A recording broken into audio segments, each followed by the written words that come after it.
আমাদের ক্ষেত্রে একরকম আচরণ হচ্ছে, বিএনপির ক্ষেত্রে আরেক রকম আচরণ হচ্ছে, এটা তো খুবই দুঃখজনক। যে 32 জনের ঋণখেলাপির তালিকা এসছে, তার মধ্যে প্রায় 17 জন হচ্ছে যে বিএনপির পদপ্রার্থী।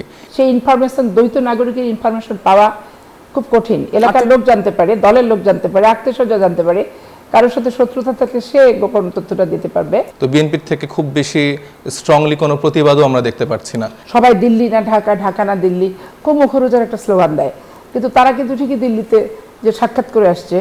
রয়টার্স যখন প্রকাশ করছে তখন বলছে বলা নিষেধ ছিল, এই জন্য আমরা বিষয়টা বলিনি।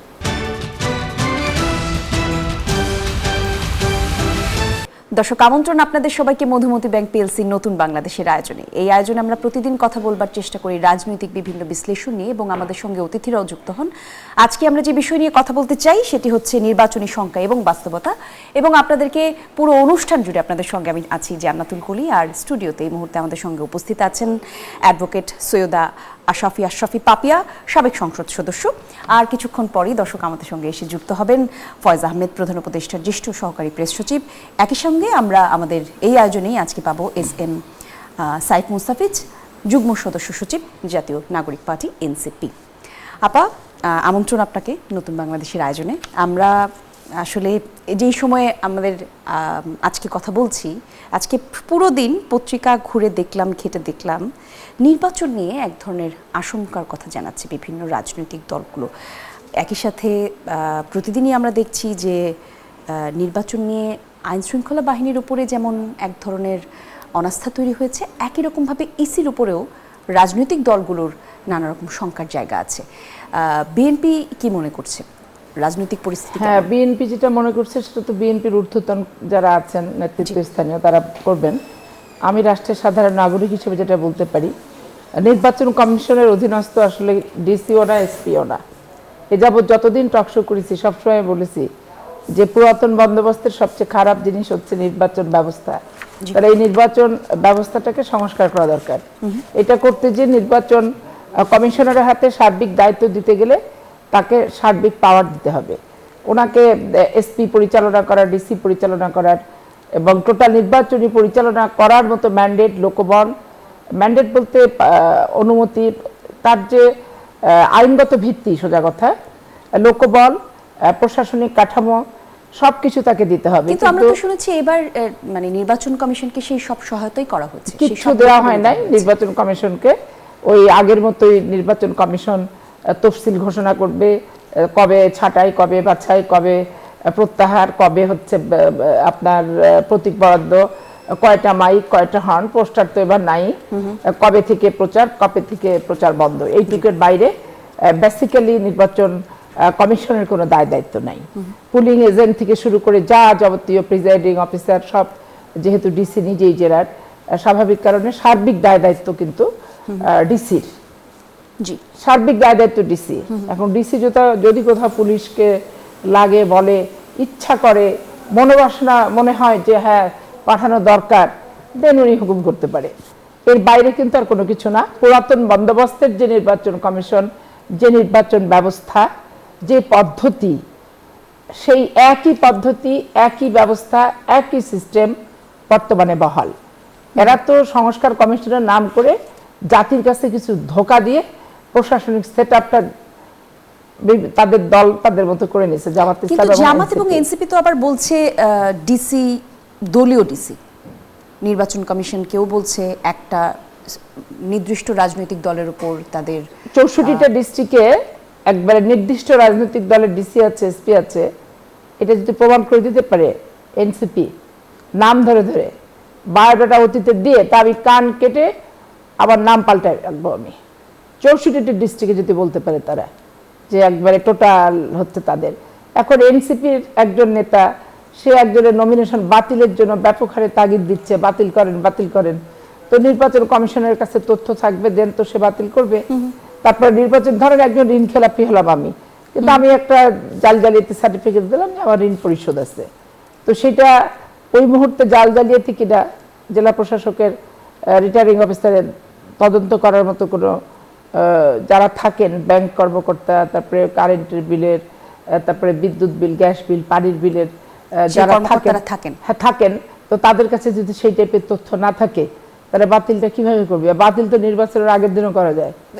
এই জায়গাতে আরো একটা সংযুক্ত প্রশ্ন করতে চাই, তাহলে যদি প্রশাসন সত্যি নিরপেক্ষ হয়, শুধু জামায়াত এনসিপি কেন বারবার দলীয় ডিসি নিয়োগের অভিযোগ করছে? মানে বিএনপির পক্ষে জামাত এনসিপি তো আর দলীয় ডিসি হওয়ার কোনো সুযোগ নাই, কারণ যেহেতু দলের বয়সটা খুব সীমিত। কম।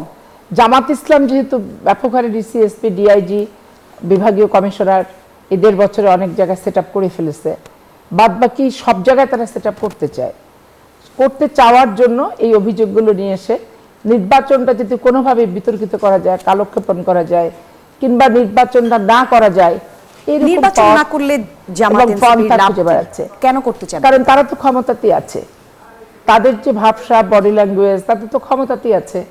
তারা সচিবালয়ের ছাত্র সংগঠনের নেতারা যে গেট আপ দেখায় এবং যেভাবে হুমকি ধামকি দেয়, আমি তো সুপ্রিম কোর্টে প্র্যাকটিস করি, সুপ্রিম কোর্টের 2-1 অ্যাডভোকেট যেভাবে সচিব টচিবকে ফোন টোন দেয় যে আমি অমক বলছি, এটা হয়ে গেছে, এটা ছেড়ে দেন, আর এতদিনের ভিতরে, এই কয়েকদিনের ভিতরে না ছাড়লে তখন দেখবেন পরবর্তী পর্যায়ে খেসারত বহন করতে হবে। তাহলে দলীয় জায়গা থেকে বিএনপি কেন কোনো মানে আইনগত ব্যবস্থা অথবা অভিযোগ কোনো কিছু কি করেছে? এটা হচ্ছে কি আইনগত ব্যবস্থার অভিযোগ, ওদের সাথে আমরা তাল দিতে গেলে আইনগত ব্যবস্থা তো কিছু নাই এখানে। অভিযোগের ব্যাপারে ওদের সাথে তাল যদি আমরা দিতে যাই, বেসিক্যালি নির্বাচনটাই হবে না। এখন ওরাই সেট আপ করছে, ওরাই অভিযোগ করছে, ওরাই আমাদেরকে অভিযুক্ত করছে। তারা নিজেরাও জানে যে তাদের জেলা প্রশাসক কয়টা আছে, কয়টা এসপি কোথায় আছে, কয়টা ডিআইজি কোথায় আছে। এখন জামাতের তো কর্মী সমর্থক লিস্টেড, এরা তো সবাই তাদের কর্মচারী। পৃথিবীর যেখানে যে প্রান্তে থাকুক তাদের দলীয় কাজ করতে হয়, দলীয় দায়িত্ব পালন করতে হয়, দলের ফান্ডে টাকা দিতে হয়, এবং দলও তাদেরকে তাদের কাজের জন্য পেমেন্ট করে। বলতে চাচ্ছেন যে জামায়াত অনেক সুসংগঠিত একটি দল? জামাত এবং ছাত্র ইউনিয়ন তো অনেক আগে থেকেই সুসংগঠিত, কারণ তাদের যে প্যাটার্নটা, তাদের যে কার্যক্রমের পদ্ধতিটা, তাদের যে গঠনতন্ত্রটা, এটা তো আগে থেকে নিয়ম মাফিক, এটা তো অস্বীকার করার কোনো সুযোগ নাই। বিএনপি এত বড় একটা রাজনৈতিক দল হয়ে একটা লম্বা সময় তো পেয়েছে, অর্থাৎ রাজনীতির কথা যদি বলি, অথবা যদি 5ই আগস্টের পরবর্তী পরিস্থিতির কথাই যদি বলি, বিএনপি তো একটা লম্বা সময় পেয়েছে এই হিসেব নিকেশগুলো করার। বিএনপি কি পিছিয়ে আছে কিনা? পিছিয়ে আগানোর ব্যাপার না, এখানে শৃঙ্খলার ব্যাপারটা হচ্ছে কি, যখন আপনার লক্ষ লক্ষ কর্মী থাকবে, কোটি কোটি থাকবে, আপনি সিস্টেম পালন করা খুব ডিফিকাল্ট। যেমন আমি যখন ছাত্র দল করি, তখন ওই 50 পয়সা বা 1 টাকা দিয়ে হচ্ছে ফর্ম, সদস্য ফর্ম ফিল আপ করতে হতো। তো ওইটা তো বাবার পকেট থেকে চুরি করে নিয়ে এসে আমাকে ওইটা জমা দিতে হয়েছে। কিন্তু আমি যখন বিশ্ববিদ্যালয়ে ফর্মটা নিয়ে মেয়েদেরকে হোস্টেলে বলছি যে তোমরা সদস্য ফর্ম ফিল আপ করো, তো সবাই বলছে পড়ে যে ফিল আপ করবো কিন্তু টাকা দিব না। টাকা দিয়ে কেন বিএনপি করতে হবে রে? বিএনপি করবো আবেগ দিয়ে, সমর্থন দিয়ে, ভোট দিয়ে, টাকা দিয়ে কেন? স্বেচ্ছায়। ওই আমাদের টাকা তুই দিয়ে দিস, কিন্তু টাকা আমরা দিতে পারবো না। টাকা না দিয়ে যদি তুই ফর্ম ফিল আপ করতে চাস তো তুই নিয়ে যা। তা আমি বলছি যে ঠিক আছে, তোরা টাকা না দিয়ে ফর্ম ফিল আপ কর। এখন বিএনপির একই সিস্টেম, আমাদের ওটা একই সিস্টেম। কিন্তু এখন পর্যন্ত বিএনপির কোনো সদস্য টাকা দিয়ে ফর্ম ফিল আপ করে না, কেউ আমাদের বেতনভোগী কর্মচারী না, আমরাও দল থেকে কোনো বেতন পাই না, আমরা দলে কোনো টাকাও, আমরা টাকা কিন্তু জমা দিই। আমাদের পোস্ট পজিশন পদবি হিসেবে জিয়াউর রহমানের সময় থেকে আমাদের চাঁদা ধার্য আছে, সেই ধার্য চাঁদা আমরা জমা সবাই দিই। কিন্তু ওই সাধারণ মানুষ, সাধারণ ভোটার, এরা তো লিস্টেড না। জি, অর্থাৎ আবারও শুরুর প্রশ্নতেই যাব। আসলে এনসিপি এবং জামায়াত যে কথা বলছে যে বিএনপি আলাদা করে সুবিধা পাচ্ছে, বিএনপি তারেক রহমান আসার পর ওনার যেই রাজনৈতিক বয়স অথবা উনি যে একজন রাজনৈতিক ফিগার, উনি আসার পরে রাজনীতির মাঠের অনেক মানুষই এখন ওনাদের ব্যাপারটা হচ্ছে কি, ওরা যেই কথাটা, যেই দুটো বিষয়কে নিয়ে বলেছে সেটা আমি বুঝতে পেরেছি। তারেক সাহেবের আগমন উপলক্ষে নিরাপত্তার ব্যাপারটা, আর বেগম খালেদা জিয়ার শোক বহিতে স্বাক্ষর এবং শোক সন্তস্ত পরিবারের প্রতি সমবেদনা জ্ঞাপন করতে অফিসিয়াল সহ রাজনৈতিক নেতৃবৃন্দের গুলশান অফিসে আগমন ব্যাপারকে কেন্দ্র করেই তারা এই কথাটা বলতেছে। কিন্তু এইখানে একটা জিনিস মনে রাখতে হবে যে রাষ্ট্রপতি জিয়াউর রহমান ভারতীয় আধিপত্যবাদের বিরুদ্ধে যুদ্ধ করতে যেই রণাঙ্গনের জিয়া কিন্তু ওই আধিপত্যবাদের বিরুদ্ধে যুদ্ধ করতে যেই তারকে হত্যা করা হয়েছে। তো এই যে একটা ঘটনা তার জীবনে ঘটছে, এই দলের প্রতিষ্ঠাতার জীবনে ঘটছে, এটা এখনো তো কারোর জীবনে ঘটুক, এটা আমি চাই না, ঘটেনি। তারপরে বেগম জিয়াকে একটা বিশেষ পরিস্থিতিতে ওনাকে রাজনীতি করতে উনি এসেছেন, কিন্তু ওনাকেও ধরেন যে পরিমাণ শক্তি ঝামেলা পোহাতে হয়েছে এবং যে পরিমাণ নির্যাতনের মানে শিকার হতে হয়েছে, এইটা নির্যাতনের শিকার হয়তো অনেকে ফাঁসিতে ঝুলেছে সেটা ঠিক আছে, কিন্তু জীবন্ত মানুষকে কত রকম ভাবে যে নির্যাতন করা যায়, তো সেটা তো বেগম খালেদা জিয়াকে না দেখলে বিশ্বাস করা যায় না। তারপরে তারেক রহমান এবং আরাফাত রহমান কোকো, ওনাদের যে বিদেশে নির্বাসন বাধ্যতামূলক ছিল, এটা বাংলাদেশে কে জানে না বলেন? তো তাহলে তাদেরকে নির্বাসনটা বাধ্যতামূলক, একজন কিন্তু লাশ হিসেবে দেশে আসছে, আর আরেকজনকে জীবন্ত আনার আগে আমরা এই দলের প্রতি ছোটবেলা থেকে করার কারণে এই দলের প্রতি আমাদের যে কমিটমেন্ট, দায়িত্ববোধের জায়গা থেকে আমরা নিজেরাও চিন্তা করেছি কখন আনা উচিত কখন আনা উচিত না।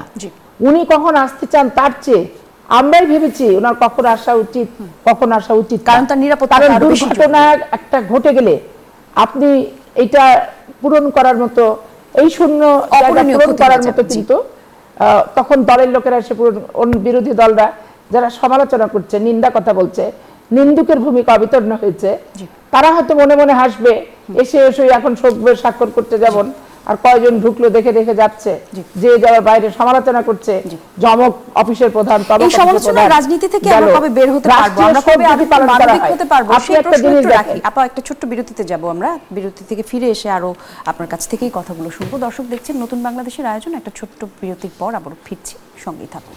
বিরতির পর আরো একবার আমন্ত্রণ, দর্শক দেখছেন নতুন বাংলাদেশের আয়োজন এবং আমাদের সঙ্গে স্টুডিওতে এসে পৌঁছেছেন এস.এম. সাইফ মুস্তাফিজ, যুগ্ম সদস্য সচিব, জাতীয় নাগরিক পার্টি এনসিপি, আর আগে থেকেই আমাদের সঙ্গে আছেন অ্যাডভোকেট আশরাফি পাপিয়া, সাবেক সংসদ সদস্য। আমরা কথা বলছিলাম সাইফ মুস্তাফিজ, আমরা কথা বলছিলাম এতক্ষণ আশরাফি পাপিয়ার সঙ্গে যে আগামী জাতীয় নির্বাচনকে লক্ষ্য করে আমরা দেখতে পাচ্ছি এনসিপি এবং জামায়াত তারা বলছে যে আগামী 12ই ফেব্রুয়ারি যে নির্বাচন হবে সেটি হবে একপাক্ষিক এবং পাতানো। কেন মনে হচ্ছে একপাক্ষিক এবং পাতানো নির্বাচন? ধন্যবাদ আপনাকে, আমার বিজ্ঞ সমালোচক এবং টিভির পর্দায় যারা দেখছেন তাদেরকে শুভেচ্ছা জানাচ্ছি। দেখেন, আজকে বোধহয় একটা নিউজ আপনারা পেয়েছেন, কুমিল্লার দেবিদ্বারে যে বিএনপির এমপি পদপ্রার্থী আছেন মঞ্জুরুল হাসান মুন্সি, উনি ঋণ খেলাপি হিসেবে প্রমাণিত হয়েছেন এবং তার প্রার্থিতা বাতিল হচ্ছে। তো এই অভিযোগটা কিন্তু হাসনাত আব্দুল্লাহ ডিসি অফিসের থেকে উপস্থিত থেকে করেছেন যখন তার নমিনেশনটা বৈধতা দেওয়া হয়েছে। তো এটা একটা জাস্ট এক্সাম্পল। এটা ধরেন আমার আসনে, এছাড়া বাংলাদেশের প্রায় 300 আসনের অনেক জায়গায় এরকম অনেকগুলো অভিযোগ আছে, কিন্তু বিএনপির জায়গা থেকে তারা সবকিছুতে ছাড় পেয়ে যাচ্ছে। অপরদিকে তরুণদের রাজনৈতিক দল এনসিপি অথবা আমাদের শরিক জোটের অন্যান্য যেসব রাজনৈতিক দলগুলো আছে, তারা অনেক চড়াই উতরাই দিয়ে নমিনেশনের বৈধতা পেতে হচ্ছে। আমরা এটাকে ওয়েলকাম জানাই। আমরা চাই যে আসলে আইনের শাসন বা চ্যালেঞ্জগুলো এরকমই থাকুক, একজন এত ইজিলি যেন বৈধতা না পেয়ে যায়। অবশ্যই তাকে সব কিছু মানদণ্ড উতরিয়ে যেন সে নমিনেশনের বৈধতা যেন পায়। কিন্তু আমাদের ক্ষেত্রে একরকম আচরণ হচ্ছে, বিএনপির ক্ষেত্রে আরেক রকম আচরণ হচ্ছে, এটা তো খুবই দুঃখজনক। যেই 32 জনের ঋণখেলাপির তালিকা এসছে, তার মধ্যে প্রায় 17 জন হচ্ছে যে বিএনপির পদপ্রার্থী, এবং এছাড়া ব্রিটিশ নাগরিকত্ব আছে এরকম কিছু প্রার্থী আছেন।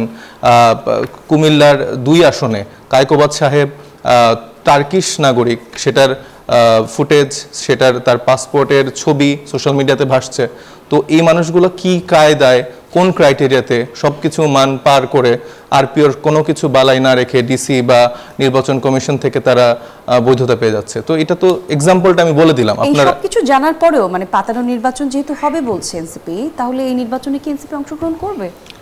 আমরা তো চাই যে বাংলাদেশের যেই সঠিক যে একটা গণতান্ত্রিক ট্রানজিশন, তো সেই জায়গাটা বাংলাদেশ সঠিকভাবে উতরিয়ে যাক, এবং সেই জন্যই তো আমাদের লড়াইটা ছিল যে একটা গুণগত সিস্টেমেটিক পরিবর্তনের মাধ্যমে একটি সুন্দর নির্বাচনের মধ্য দিয়ে আসলে বাংলাদেশের নতুন ধারা উন্মোচিত হবে। তো আমরা তো সেই লড়াইটা করতে চাচ্ছি। এই জন্যই তো ধরেন দেবিদ্বারে হাসনাত আব্দুল্লাহ সেই প্রতিবাদ, বা আমরা আমার জায়গা থেকে সেই প্রতিবাদটা করে চেষ্টা করছি যে সিস্টেমটাকে আমাদের মাধ্যমে যতটুকু পরিবর্তন করা যায়। এখন যদি আমি মাঠ থেকে চলে যাই, তাহলে তো সেই হাসিনার আমলের মতো আমিডামি ইলেকশন করে, অথবা আমরা তো দেখছি জাতীয় পার্টিকেও কোনো না কোনোভাবে রাখা হচ্ছে। তো বিএনপির থেকে খুব বেশি স্ট্রংলি কোনো প্রতিবাদও আমরা দেখতে পাচ্ছি না।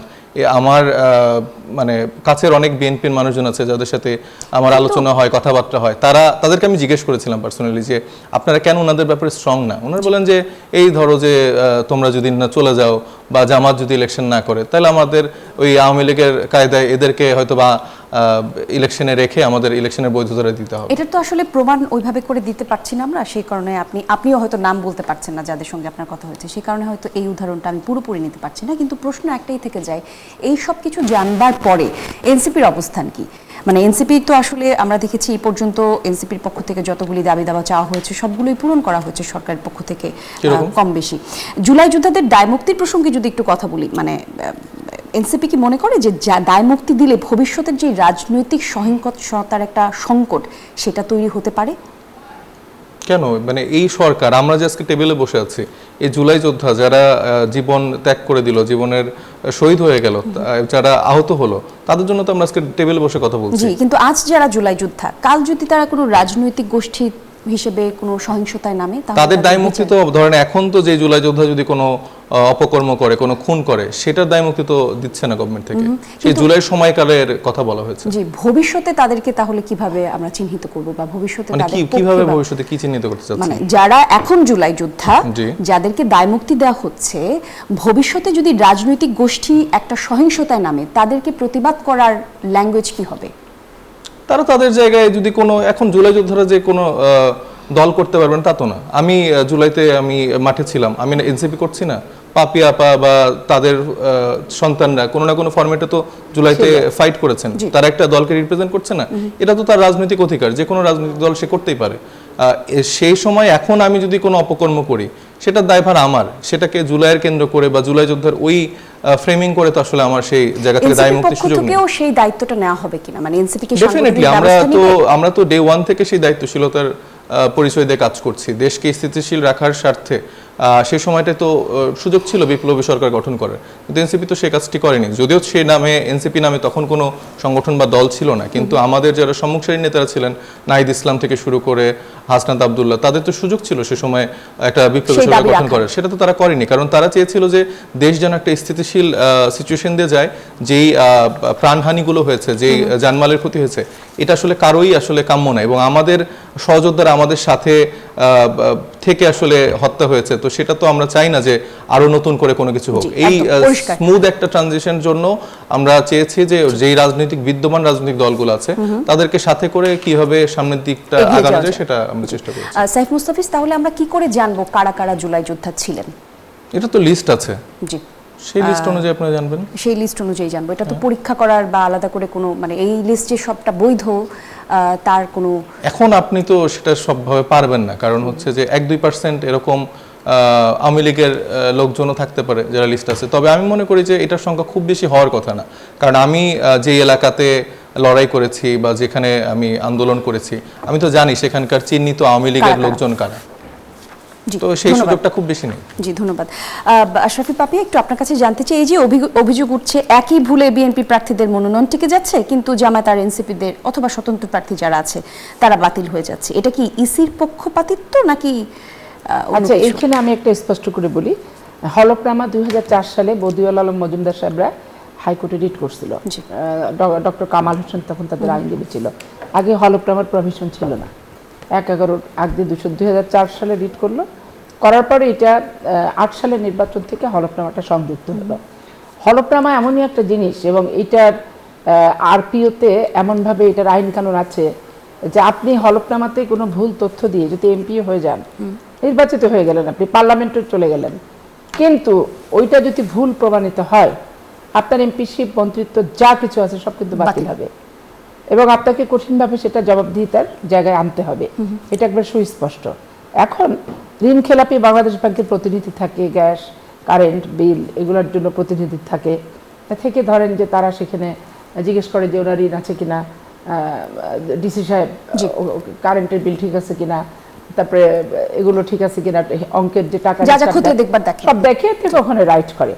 এখন ওইখানে যদি মঞ্জুরুল হক মুন্সি, মঞ্জুরুল ইসলাম মুন্সি তার ঋণ খেলাপির কাগজটা হচ্ছে প্রদর্শন না করে থাকে, চালাকি করে, তো তাহলে তার ওইটা তো ইয়েতে বাতিল হয়ে যাবে, আপত্তি দেওয়ার সাথে সাথে সে যদি সত্যিকার অর্থে ঋণ খেলাপি হয় ওটা বাতিল হয়ে যাবে, কিন্তু তাকে এই বাতিল ঠেকানোর কোনো সুযোগ কিন্তু নাই, প্রথমত।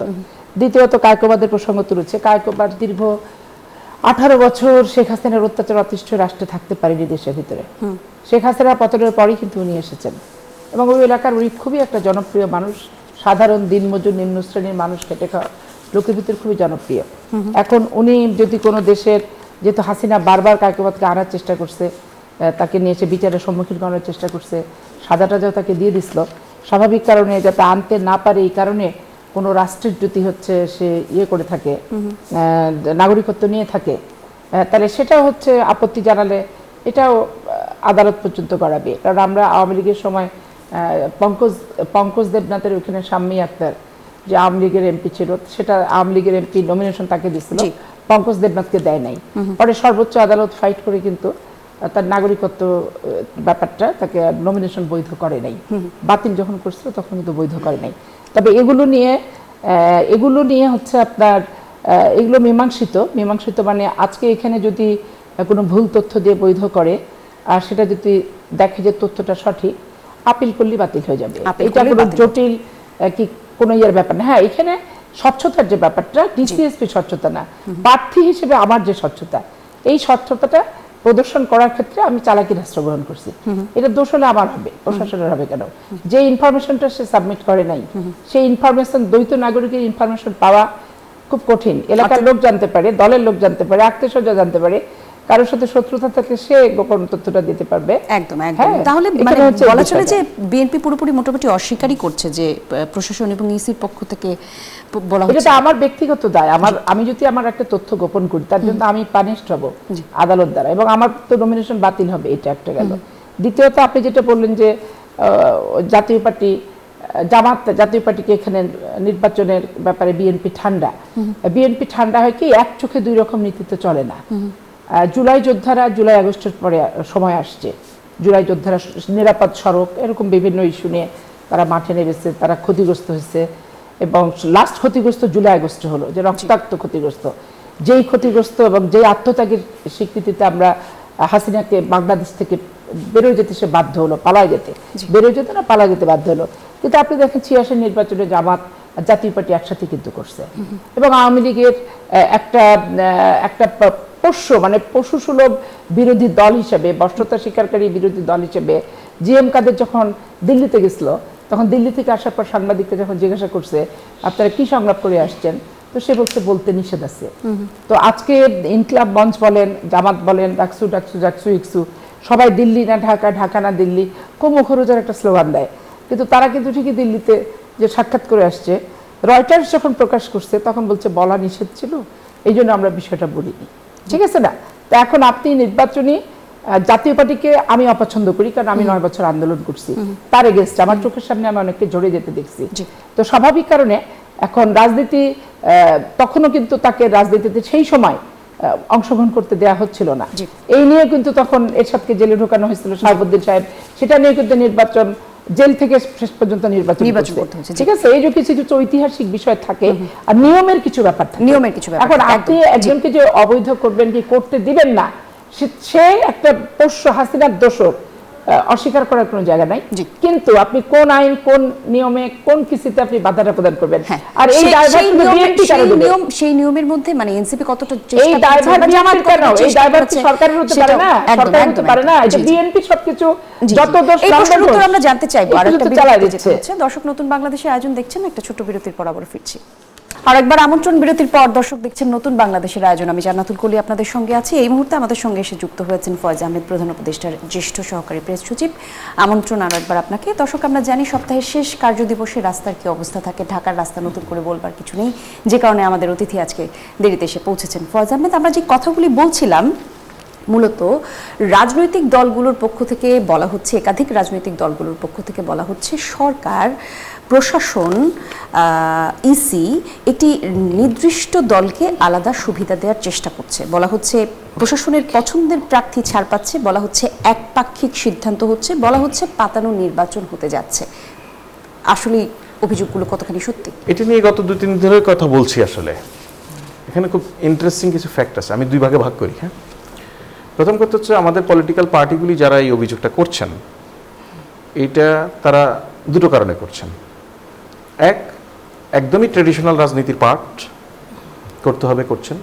2, ওনারা মনে করেন যে এই আলাপগুলি তোলে সরকার, প্রশাসন, ইলেকশন কমিশন এমনকি যে পার্টিকে ওনারা ইঙ্গিত করে বলছেন তাদেরকেও এক ধরনের নৈতিক স্থলন যেন না ঘটে তার চাপে রাখা দরকার, সেটাকে আমি পজিটিভভাবেই দেখি। চাপে রাখা ভালো। কিন্তু বাস্তবতা হচ্ছে আপনি পার্টিকুলার ইনসিডেন্ট নিয়ে বলতে হবে। সেজন্য আমি ধারণা করি আমি উপস্থিত হওয়ার আগ পর্যন্ত যে আলোচনা চলছিল, যেহেতু আপনার প্রশ্ন এখন এখানে, আমি ধারণা করি আপনারা এই আলোচনাগুলি করেছেন যে নমিনেশন পেপার অনেকের স্থগিত হয়েছে, বাতিল হয়েছে। সেখানে দেখা গেছে একই ধরনের ভুল দিনাজপুরে একজনেরটা বাতিল হয়েছে কিন্তু ফেনীতে সেটা বাতিল হয়নি। এইটাকে খুব সিম্পলি বোঝার অনেকগুলি বিষয় আছে। দেখুন, আপনি একটা আইনের অধীনে, আপা একজন লয়ার, কোর্টে প্র্যাকটিস করেন, একই আইন একই অপরাধ, কিন্তু এক এক জাজ সাজা দেওয়ার ক্ষেত্রে এক এক রকম সাজা দেন। সুতরাং বা আমরা ক্লাসরুমের কথাও যদি যাই, আমাদের শিক্ষকরা যখন খাতা দেখেন, একই প্রশ্ন একই উত্তর লিখলাম, এক একজন শিক্ষক মার্ক এক একভাবে দেন। কেউ মার্ক দেওয়ার ক্ষেত্রে খুব উদার থাকেন, কেউ খুব কনজারভেটিভ ভূমিকায় থাকেন। এগুলি নিয়ে আলাপ আলোচনা হয়। সুতরাং আমাদের রিটার্নিং অফিসাররা যারা এই দায়িত্বে পালন করেছেন, এই দায়িত্বে ছিলেন, তারা এক একজন জাজের ভূমিকায় ছিলেন, এক একজন পরীক্ষকের ভূমিকায় ছিলেন। তারা কিন্তু হিউম্যান বিং।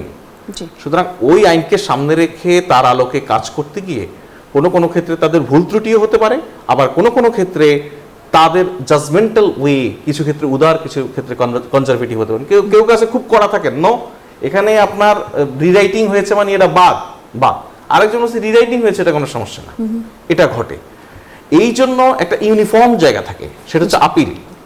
আপনি যখন আপিল করছেন, একই রকম ভুলের জন্য যদি আপিলে এসে একই ব্যক্তি দুই রকম রায় দেয়, তখন সেটাকে আপনি আলটিমেট প্রশ্নের জায়গায় নিয়ে যেতে পারবেন।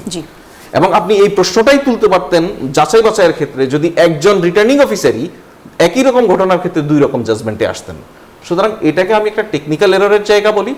এটা সলিউশনের জন্য আলটিমেটলি প্রথমত আমাদের সামনে ইমিডিয়েটলি নির্বাচনের যে আপিল বোর্ড, যেটা প্রধান নির্বাচন কমিশনারের নেতৃত্বে গঠিত হয়, সেখানে আপিল করার সুযোগ পাবেন। আশা করি সেখানে সুরাহা পাবেন। সেটাও যদি না হয় সর্বোচ্চ আদালতে যাবেন, সেখান থেকে সুরাহা পাবেন। ধন্যবাদ। পরিষ্কার। আরো একটা বিষয় জানতে চাই, সেটা হচ্ছে একটু আপনাকে কয়েকটা তথ্য জানেন। আপনি নিশ্চয়ই জানেন গত বছরে 4000 হত্যা মামলা দায়ের করা হয়েছে, মব সহিংসতায় 168 জন নিহত হয়েছে। এই যে অবস্থা, এই পরিস্থিতিতে নির্বাচন কতটা নিরাপদ হতে পারে? সাধারণ মানুষ কিন্তু শঙ্কিত। সেই জায়গাতে কি ভূমিকা পালন করবে প্রশাসন? এই স্ট্যাটিস্টিক্স দিয়ে কখনোই আপনি নির্বাচনী সহিংসতার কথাও যদি বলেন, সেটাকে তুলনা করতে পারবেন না। জেনারেল ক্রাইম, তারপরে অভ্যুত্থান পরবর্তী সোসাইটির যে সমস্ত ক্রাইম, সেগুলির সঙ্গে আপনি ইলেকট্রাল ভায়োলেন্স বা ইলেকট্রাল অফেন্স, এগুলিকে আপনি এক কাতারে আনতে পারবেন না। যে কারণে আনতে পারবেন না, এটা খুব প্র্যাকটিক্যাল, সরকারি বয়ান না। যে কারণে আপনি আনতে পারবেন না সেটা হচ্ছে যে নির্বাচনের সময়কার পরিবেশ টোটালি ডিফারেন্ট থাকে। আপনি দুটো সময়ে আমাদের সোসাইটিতে জেনারেল ক্রাইম কমে আসে। এর একটি হচ্ছে নির্বাচন, এই সময় জেনারেল ক্রাইম, অন্যান্য ক্রাইম কম থাকে, সব ইলেকশনে এঙ্গেজ হয়ে যায়। মানে খুব র ভাবে যদি বলি, যে সমস্ত লোকের এই সমস্ত ক্রাইম করার কথা, তারাও ইলেকশনে কোনো না কোনো ক্যান্ডিডেটের হয়ে কাজে নেমে পড়ে।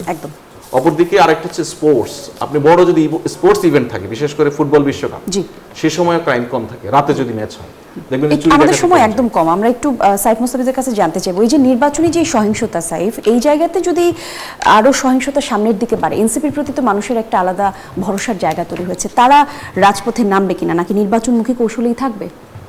না, একদম ছোট করে জানতে। আমাদের তো সব দায়িত্ব আমাদের আসলে সব করতে হবে, এটা মোটামুটি এখন আমরা বুঝতে পারছি। কারণ আজকে না, গতকালকে হচ্ছে আজিজুর রহমান মুসাব্বির, স্বেচ্ছাসেবক দলের বিএনপির একজন নিবেদিত কর্মী, যাকে আমরা দেখেছি দীর্ঘ সময় ধরে লড়াই সংগ্রাম করেছেন।